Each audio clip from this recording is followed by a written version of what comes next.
papers, and some of the other stories that have caught her attention this morning. Jenny Critchlow, based in Claverden in Warwickshire, self-help expert who runs the Peace Gym. Jenny, good to hear from you again. Morning, Phil. How are you? I'm very well, thank you very much indeed. How's peaceful Claverden? It's very peaceful. Lovely morning this morning. Very bright. Very good. Cycled through there yesterday, so yes, good to see the village in bloom as it was yesterday. You've gone with the Guardian this morning for your first story. Why it's sensible to be silly? Apparently. Yeah, apparently so. It's a great article, and it's just suggesting that doing silly things, I don't know, rude fruit or drawing faces on fruit or something, is actually really good for your health. And there's loads of science behind the fact that laughing and feeling good is good for our immune system and makes us feel better. And now they're writing that it's good to be silly, and I think with silly they mean playful and joyful. It's a fabulous article. Again, it's with your expertise and knowledge of mental health, this idea of finding other outlets to have fun and basically relieve the pressure, relieve the stress.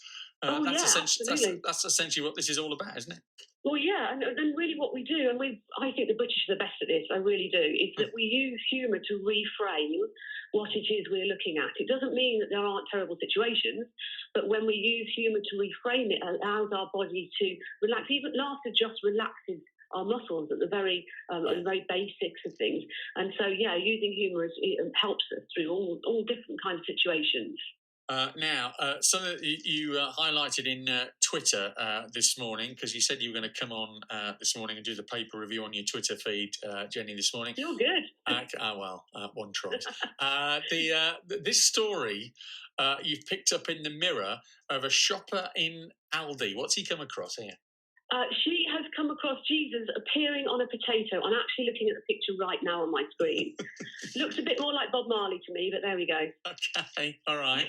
So it's one of these. It's one of these anomalies. I don't know if you remember going back to the 1980s, but you might not be old enough, Jenny. But there was a program called That's Life that used to be on a Sunday night, hosted by Esther Ranson, and would periodically run a series about oddly shaped fruit that would make fruit and vegetables that would make for quite a funny thread on That's Life. And this seems to be kind of part of that, doesn't it? This is like you say, a potato.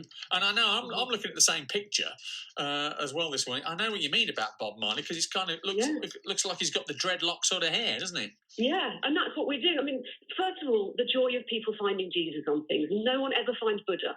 You know, it is always Jesus. But the article goes on and says, and even her usually sceptical husband agrees. And this is what we do as humans. When we're unsure, when we really, really want to find Jesus on a potato, and someone agrees with us, it reinforces what we're seeing, and we feel right. We just want to be right.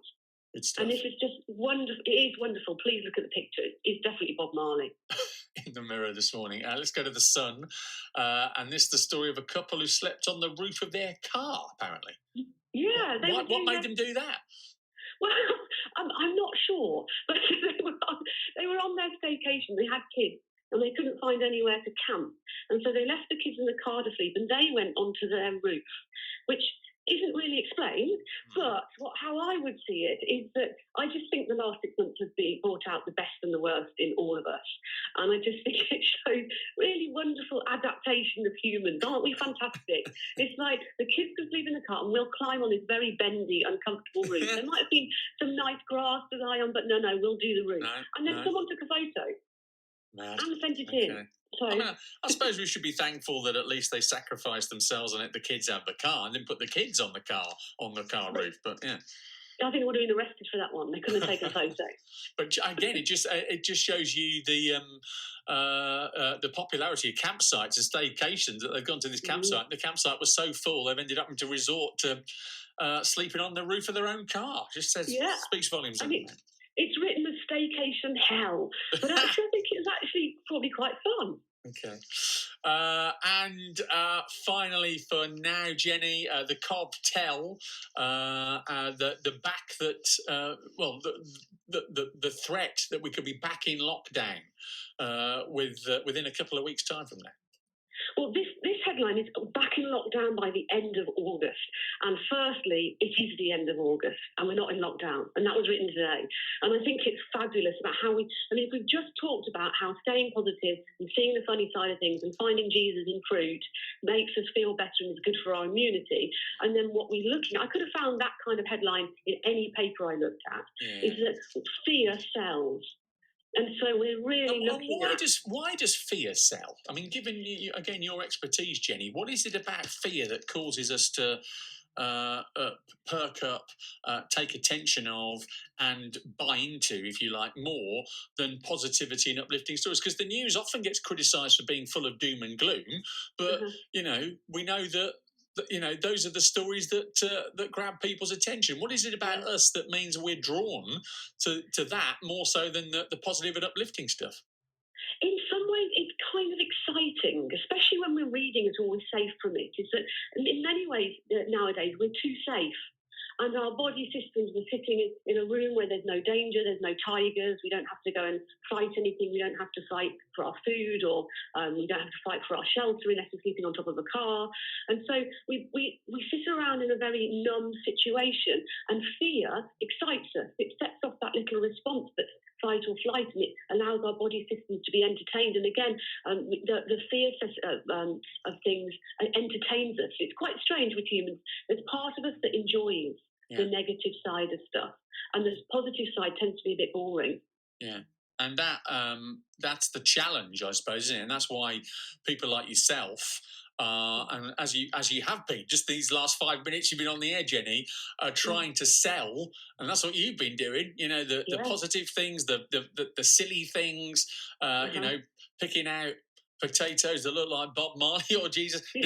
That's the sort of stuff that you're saying. Actually, no, turn away from the negative, turn away from those kind of shock headline grab stories, and actually try and find the uplifting.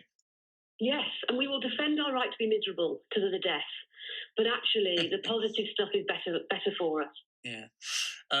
Love it. Good stuff. Good to hear from you again, Jenny. Big love to Claverton, and best of luck with the Peace Gym and everything you're doing. Thanks so much, Phil. Lovely to chat. Jenny Critchlow in Claverton, self-help expert, and her view of the newspapers this morning. BBC CWR. Make a difference.